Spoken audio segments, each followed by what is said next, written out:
You in just a second. But Stephen A., I'll start with you. What's your reaction to your buddy Jerry's comments there? Shameful and disappointing. Those are the words that come to my mind because he knows better. You know, I got a lot of love for Jerry Jones, and I've had the pleasure of being in his presence on several occasions. And I remember one of the last private conversations that we've had. I asked him a question when I was interviewing him for my YouTube show. I said, you know, successful as a businessman, that is undeniable. What does it for you? He said, I surround myself with young people, and I stay young in mind and heart, because I think about them and I pay attention to what resonates with them. That's what he said to me, okay? And I'm like, but here you are talking about stuff you was doing 30, 40, 50 years ago. What are you doing? That's not the way it works right now in professional football. You had a conversation with Micah Parsons. I'm quite sure Micah Parsons said, I want to be a Dallas Cowboy. I want to remain a Dallas Cowboy. I'm quite sure he said, Mina, Damian, that you know what? Sure, I may be willing to take a little bit less. I'm quite sure he might have said those things because Micah Parsons said those things publicly. And he said it at a time when he was trying to get signed early, and we get that.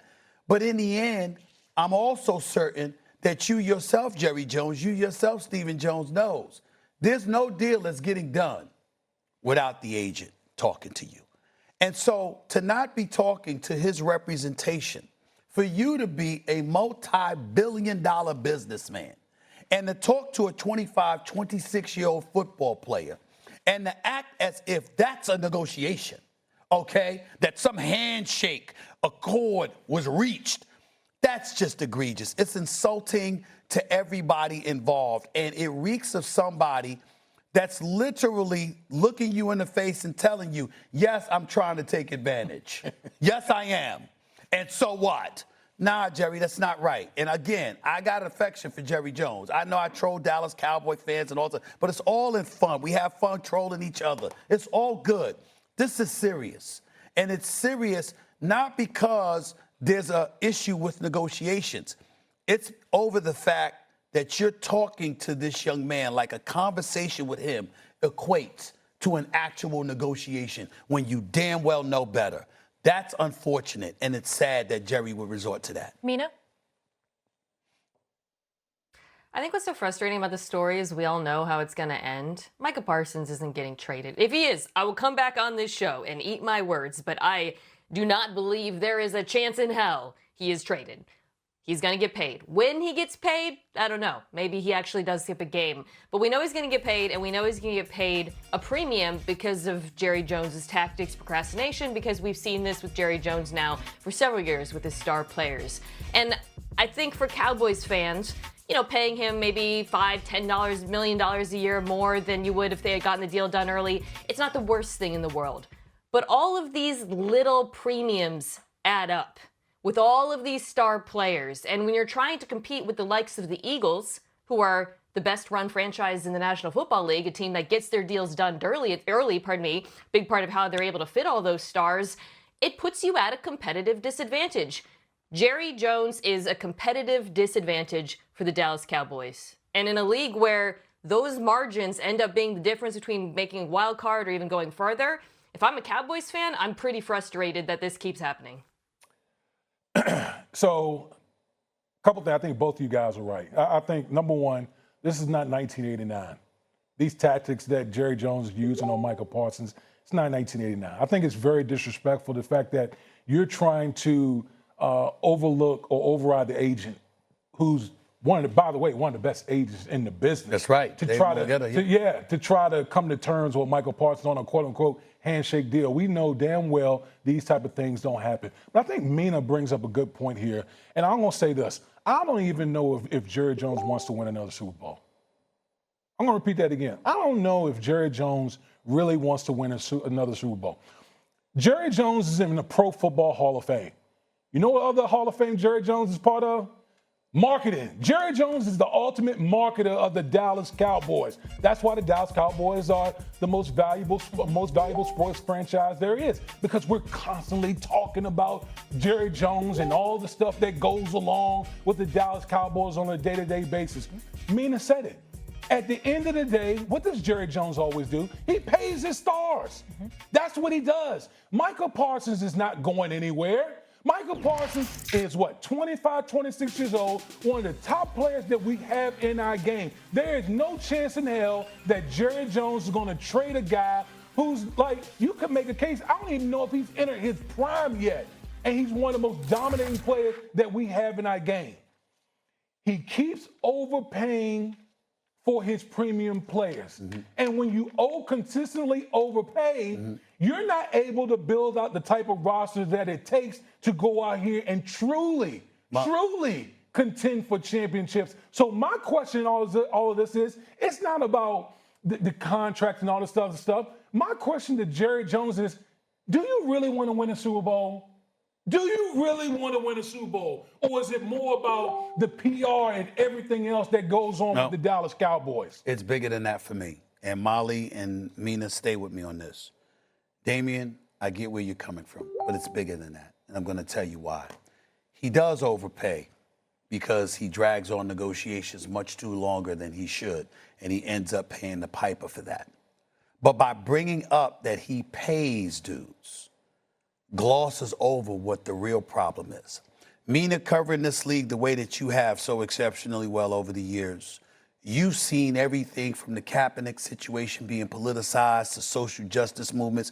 We've seen guys complaining whether contracts could be restructured, whether you got to take a cost reduction in salary and all of this other stuff. We've seen guys use names, words like plantation mentality and stuff like that, right? And we've thrown it aside because you're looking at the money that gets paid and you say that's not applicable. Let's pump the brakes on that. Let's make sure we understand it's not that bad. Then you see something like this and it has you thinking about stuff like that. That's your mentality? Because, see, I don't recall Troy Aikman having this problem. I don't recall Tony Romo having this problem. You understand what I'm saying? You start thinking about things like that. And it's like, why with this kid? Why are you doing that? Why did you bring up Dak Prescott after giving him $60 million? And I didn't think he deserved to be the highest paid quarterback in the NFL. He's got 2 playoff wins in 10 years, for crying out loud. But damn it, you brought it up and then said, we paid him and he wasn't available. He missed games. Just because you're under contract don't mean you're going to be available. Why would you bring stuff like this up? I often harken back to the early 90s. The Dallas Cowboys win a Super Bowl. And then the following season, they got the contract holdout of A.Smith, and Jimmy Johnson's losing his mind as the coach because he doesn't have A.Smith available to him. They start out 0-2, and then Jerry Jones has to reconsider and sign A.Smith because Jimmy Johnson is losing his mind. He's speechless in a press conference. You remember that, Mina? And then what happened? I have never seen anybody more angrier after signing a new contract than A.Smith. Go back, look at the highlights. I challenge anybody to do it. Google it, YouTube it, do what you got to do. Look at Jerry Jones on a podium and Emmitt Smith is sitting next to him. You have never seen somebody signing a huge contract, $13 million at the time, which is a lot at that particular moment in time. He was livid. Why? Because he was saying, why am I going through this? Micah Parsons is saying, why am I going through this? Myles Garrett didn't have to go through it. T.J. Watt didn't have to go through it. Why am I going through this? Me, I'm the guy. And then your answer to that is, we shook hands. We looked each other in the eye. And I've been doing that, and he's going back to 30, 40, 50 years. That's the kind of stuff that makes dudes say, yo, as things change, they remain the same. That is what Jerry is in danger at the same of people thing, looking Stephen at him like. to your point, at some point you're going to reach a breaking point. And I feel like this is a step towards this with Micah Parsons, where you say enough is enough. You got your dog and pony show. You get your marketing. You get your billings. Don't drag me through this. Yeah, but he doesn't have the rights because he can be franchised. But at some point, players are not going to want to play for that. Like, it's a new day.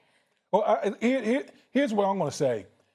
Michael Parsons' contract should be the easiest contract to negotiate. No question. You're talking about a guy who's 25 years old, and look at what Michael Parsons has already accomplished. He's been durable. He's been exceptional in every area. Like, he's represented your franchise tremendously.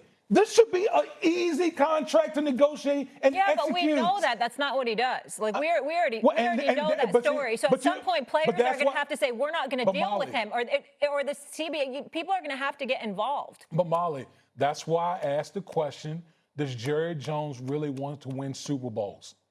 Because of the tactics that he employed, the way he goes about his business, I truly question if this man really wants to win Super Bowls anymore. He has 3. He's in the Pro Football Hall of Fame. Like, he could sit back. It's worse than that. It's about people being stuck in their ways and can't change, can't modify. Of course, he wants to win a Super Bowl. The problem is that sometimes you don't know any better because you're addicted to being you. And that's really the problem. Go ahead, Mina. I'm sorry.